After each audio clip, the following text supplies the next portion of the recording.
right, good afternoon, everybody. This is Nora with Aegis Energy here with our wellness discussion for the week. Our topic today is going to be men's health. So June is Men's Health Month, and let's go ahead and jump into it. So let's look at the numbers and trends to start off with. I always like to start with some statistics to give you guys a good idea and a bigger picture of how important each topic of discussion is. So for men's health, around 15% of men aged 18 and older are categorized in a fair or poor health condition. Around 40% of men aged 20 years and older are diagnosed with obesity. Around 50% aged 20 and older are hypertensive or take some sort of anti-hypertensive drug or medication. And over 40% of men who are 18 years or older go to the doctor when they think something is seriously wrong or when they have thoughts to think that they have a serious medical condition.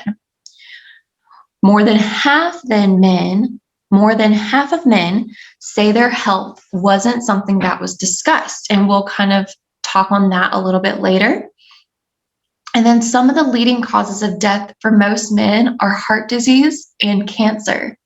The third most leading cause of death for men are accidental deaths, such as like a car accident or accidental injuries that lead to death. So this week is Men's Health Week. So June 14th, that's today, June 14th, all the way through Father's Day, which is June 20th. That is Men's Health Week. And so this is a week where the purpose is to heighten awareness of preventable health problems and encourage early detection and treatment of diseases among men and young boys. So Men's Health Week and Men's Health Month is all about raising awareness and encouraging men to seek regular medical advice and/or treatment if they have a disease and injury.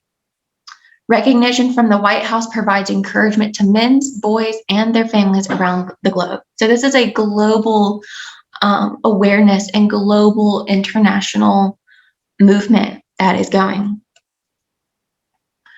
So for some women who have husbands, brothers, sons, whatever it may be, some of them may ask, well, how can I help? How can I be someone who can be a part of this and can make a difference? How do I help my husband or my brother or my son? So our role as women, we actually tend to live longer than men, but we can help men adopt healthier habits, whether that's eating better, exercising more, taking care of our skin, any healthy, good habits that we participate in, we can encourage our husbands, brothers, and sons to also partake in. What about obstacles? So playing off a point earlier, men are taught to cope quietly with their pain and issues rather than communicating with others. This leads to reluctance to seek medical attention, which consequently can lead to health afflictions decades later. So this is something that is commonly seen. Men are portrayed and raised to be tough and almost emotionless.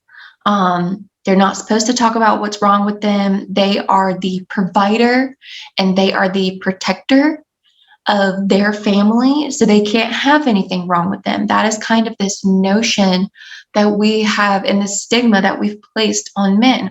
But because of that, as mentioned earlier, around 40% of men don't seek medical attention, 40 to 50% don't seek medical attention.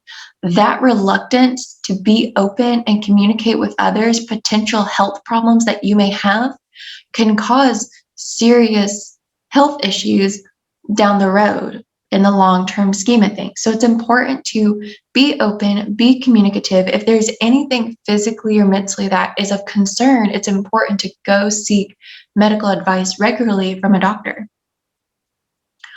So what are some warning signs? So women, mothers, wives, this is where you can step in. Sisters, daughters, you can save lives by recognizing the common signs of health problems.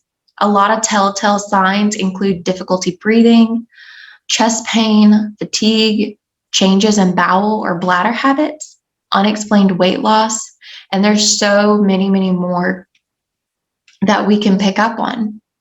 And so even for the signs that we don't see, that we don't feel or pick up on, that's why it's important to establish good habits like scheduling regular checkups every year with your doctor to make sure that there's nothing seriously going on. You can also do self-checks with your partner. For example, skin cancer is predominantly found on the backs of men and boys. And so you can have your partner scan and examine your back for any irregular or abnormal marks or bumps or anything like that. So you can also do self-checks at home with your wife, but it is really strongly encouraged to schedule regular checkups with your doctor. And also, men, encourage, and wives, encourage your husband, encourage your brother, encourage your son to set a good example for his family and kids. Husbands, you want to set a good example for your sons. Brothers, you want to set a good example for your brothers or your nephews or whoever's in your life. It's good to set an example and establish that relationship early on of good communication and stressing the importance of regular checkups. We oftentimes, especially during the working days, we oftentimes want to give and provide excuses for, oh, I have work, or, oh, I have to take the kids to practice. We often use excuses and put other obstacles and barriers between our health and between getting a simple checkup. It can seem out of the way at times, but it's really important and it's necessary. So Men's Health Awareness Month. So what are some things that you could do? So obviously the main part is spreading knowledge and awareness, not only in your local community, but this is a global awareness project as well.